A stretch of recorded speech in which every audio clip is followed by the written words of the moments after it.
Hey Fitballs fam, welcome back to the channel you guys. If you're new here, I help with your fitness, nutrition, self-care, and self-love journeys. And if you are new, make sure to hit that subscribe button and join the Fitballs family. My goal right now is 1,000 subscribers and I am getting so close. So make sure to hit that subscribe button and join the family.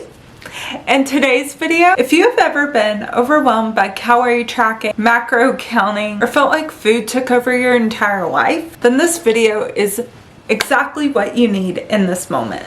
So keep watching and I will help you with all things calorie tracking. So let's get into the video. You do not need to track calories to improve your fitness or to feel stronger or to support your body. In fact, for many women, it can do more harm than it can do good. This approach is especially harmful if you have a history of disordered eating, feel stressed or obsessive when tracking, have a disability or chronic condition where your energy levels fluctuate, or you just want a more peaceful, sustainable relationship with food. And maybe with tracking, you don't have that. So I'm here to help you, and I'm just going to give a little bit of story on my tracking history and how it went with me a long time ago and how it has improved over the years. But I had a horrible tracking relationship. I hated tracking food because every time since 2020, when I started my health journey, I tracked food in the very beginning. And I've tracked on and off throughout the years, but like I would do a few days and then stop. Do a few days and stop, because every time I would track, I would get in my head and I would think that a food is good or a food is bad, or I can have this but I can't have that, or like I would get in this horrible relationship with food and start calling foods good or bad. I could not track for so long. But the last couple of months, I have new goals that I want to hit, and I've started tracking more regularly, and I don't have that thought process. I think I had to work through the thought process of food is good, food is bad, taking the time. And the other thing is I didn't want to take the extra time to track. And I still fall into that sometimes of oh, do I have to track? Do I want to track? Does this need to be tracked? I still to this day have that mindset of do I really need to track? Yeah, to hit my goals that I want to hit right now and being in a calorie deficit and doing my goals that I want to hit right now, yes, I do need to track. So I have been more consistent, and what I've learned this time, I am not in my head with tracking. Thank the Lord. I finally feel like I can track without being in my head about it. Which, if you want to track, then I want you to be in that position of not obsessing over calories and not getting in your head about it. I want you to make the shift from how little can I eat to how can I fuel my body better. That's why I want you to take away from tracking. Don't make it oh, how little can I eat if I'm in a deficit? I want you to ask yourself, how can I fuel myself better? Use it as data. That's why I'm using it for right now, as data. Okay, am I not eating enough vegetables? Am I not eating enough fruit? Am I not getting enough protein? Am I eating too many fun foods instead of more whole foods? What data can I get from it? You do not need to track.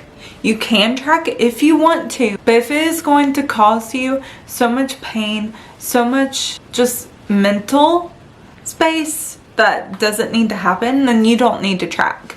But what you can do instead is shift the goal.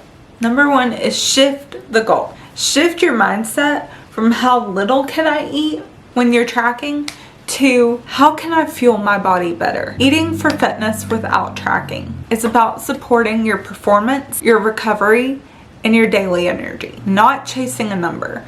And with tracking, it's more about chasing a number, and that's where I got with my mindset. And yes, I am tracking right now, but I didn't track for a long time. So I can talk to you about this because I went through a period of I could not track.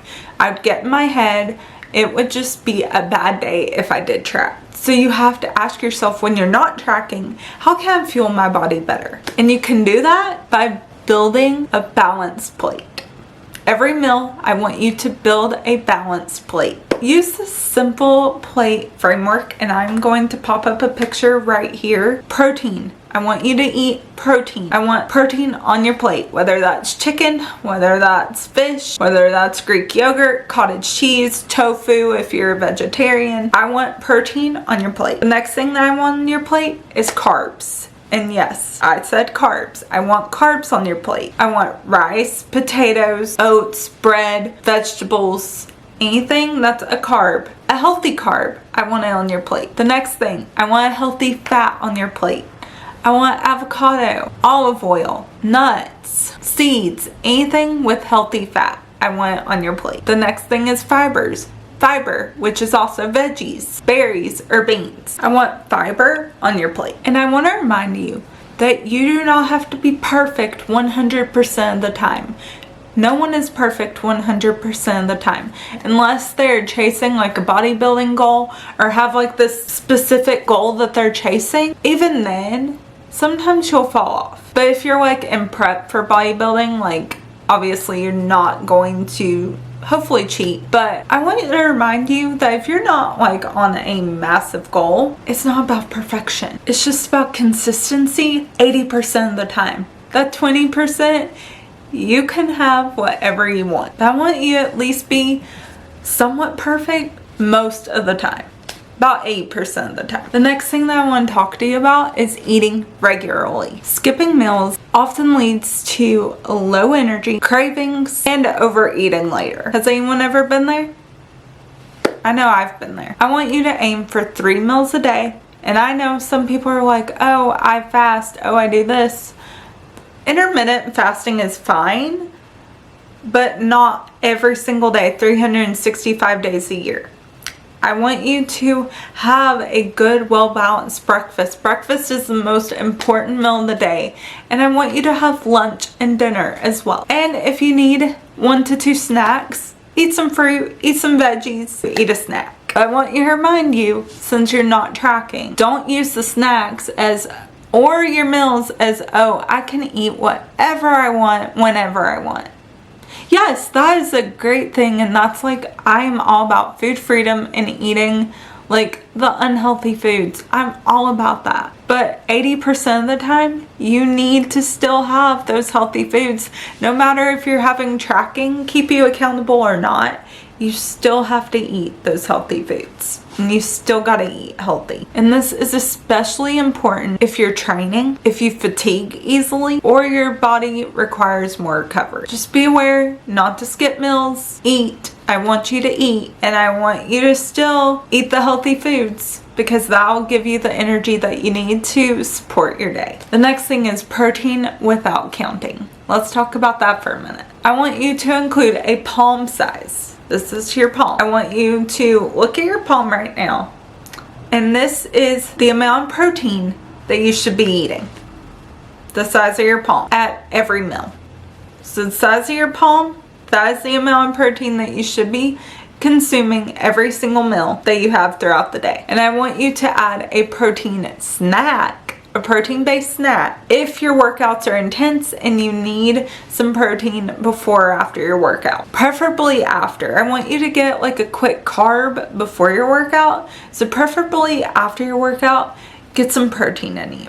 If you need it, get it. It will help with your muscle building process. So make sure to get some protein after you work out. The next thing that I want you to do, since you're not tracking, is listen to your hunger and your fullness. This is where hunger cues really take an effect. Tracking will teach us to ignore our bodies a lot of the time, but this teaches us to reconnect with our bodies and actually listen to what our bodies are saying. Sometimes when we track, we're like, okay, I have to eat now. Oh, it's time to eat again. But with listening to your hunger cues, you listen to when you are hungry and when you need to eat. I want you to ask yourself, am I physically hungry or am I mentally bored? Because a lot of the time we eat out of boredom.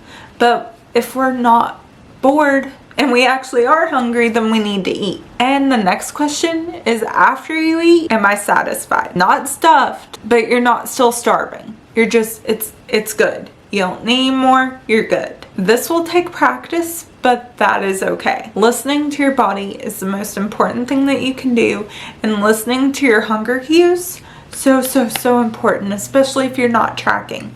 If you're not tracking, I want you to listen to your hunger cues. And your body will tell you if it's hungry and it'll tell you if it's full.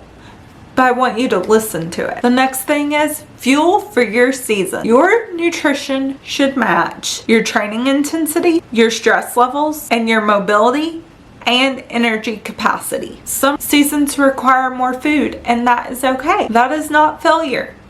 If you're on your time of the month and you just need more food, don't deprive yourself of that. Eat. If your body is telling you that it is hungry and it really needs to eat something, eat. Don't ignore it, because that's not failure. That's wisdom.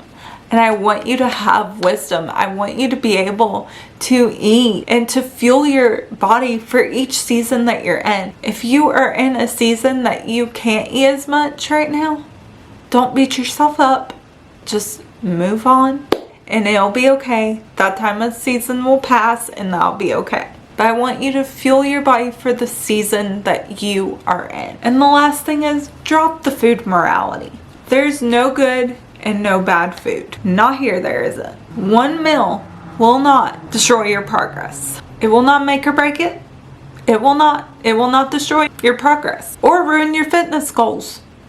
I promise you, one meal is not going to ruin your fitness goals. And it's not going to define your discipline either. You can be the most disciplined person and have one meal in your day that maybe isn't as healthy and not beat yourself up over it. I promise you, you can do it. I can do it. You can do it. We just want consistency. We do not want perfection. Consistency is greater than perfection. And you don't have to be perfect. I don't want you to be perfect.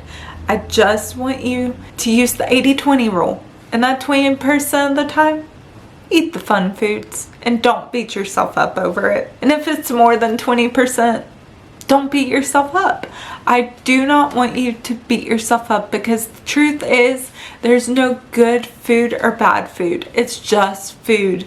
And when you think of it like that, you're able to eat no matter what. If you eat a piece of cake at a birthday party, you're not going to beat yourself up anymore, because you aren't seeing it as, oh, this is a bad food, I can't eat it. If you're eating it at a birthday party, eat it and enjoy it and live in food freedom and enjoy it. Don't think of it as, this is a bad food, I can't have it. You can have it. One piece of cake is not going to ruin your progress, and it's not going to ruin your fitness, and it's not going to define your discipline either. I promise you. Eat that dessert. Have the cake. Have the cookies. Have the fun foods. Have them. It's not going to ruin your progress, I promise. If you want to build strength and confidence and your fitness journey without destroying your relationship with food, this approach really will work. And if you don't want to track because you know that it's not going to be healthy for you, that's okay, because this approach will work, I promise. If this video helped you, make sure to give it a thumbs up. Comment any other videos that you'd like to see. Subscribe to my channel. Click the notification bell. And I will see you guys in the next video. Love you guys. Bye.